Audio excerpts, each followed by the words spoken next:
GC here, and we're back with a movie review.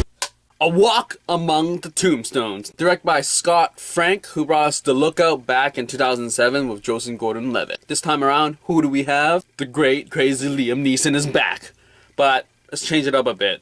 It's not Taken, it's not Non-Stop, it's not The Grey, it's not all that let me kill people, let me hunt them down sort of thing, but rather it's something totally different. So what's it about? It's about an ex-cop turned private investigator who has a client that he's sort of reluctant to take on, and it's about finding the killers of his client's wife. And as he goes into this case, he figures out he needs to solve this for sure. And why and how and what motivates him, watch the film and you'll find out. So what did I like? So first off, I haven't seen Non-Stop or The Grey, so it's been a while since I saw Liam Neeson on the big screen.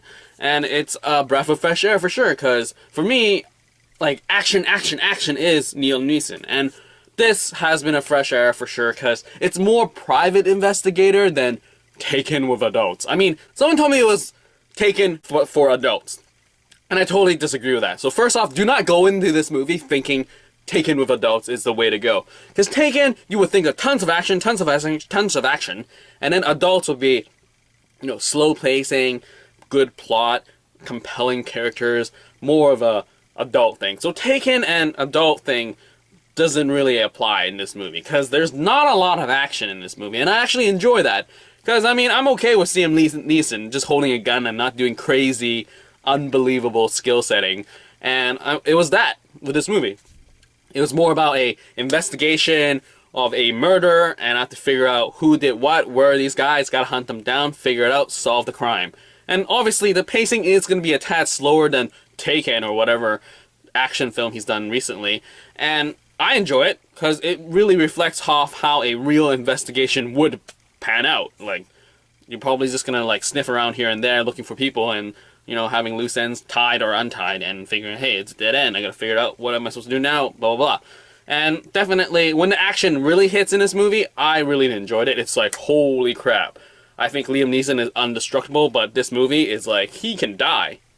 Will he die? Oh my goodness, I have no idea. And I think this thrill goes against what we think of Liam Neeson. Liam Neeson is an action star. He is not going to be able to, like, kill himself, die, get injured or whatever. But in this movie, the thrills are there, and it makes him vulnerable, and it's like, whoa, different set of skill set for Liam Neeson, for sure. The actual plotting is rather simple. You have a murder, you have to find the people that killed them, and that's it.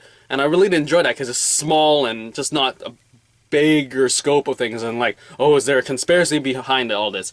Is this guy gonna be like this? Blah blah blah blah blah blah blah. There isn't all this like clutter, but rather it's a focus. I'm gonna figure this out, and I'm gonna do it now. And I also enjoyed TJ, this one kid he meets in the library, who then he starts having a ongoing friendship with, and he's played by Brian Astro Bradley, badass name.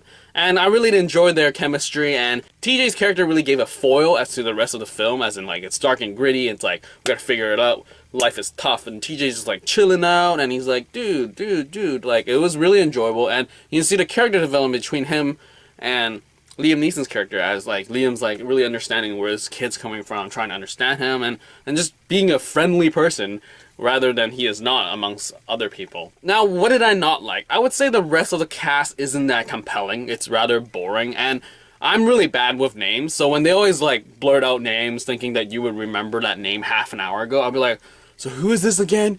Is it that guy or this guy? And I'm just like confused. So as a personal opinion, like, I was just wishing that they established these characters a little bit better, so I understood when you mentioned their names half an hour later, as in like, oh, for sure I know it's that guy or this guy.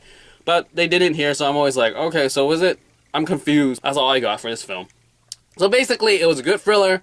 It's a change of pace for Liam Neeson for sure. It's more of a investigative, and it's more of a sort of like for him to showcase his skills. Like, I can do non-action films, guys. Hello, I can still act beyond that genre cliche, and it's just great for that. I also hope for TJ's future, as in he's going to show up more in films. So that's pretty much it for this movie review for A Walk Amongst the Tombstones. If you have seen this, leave your comment down below, and I'll get back to you as soon as possible. And that is it for this Walk Amongst the Tombstones.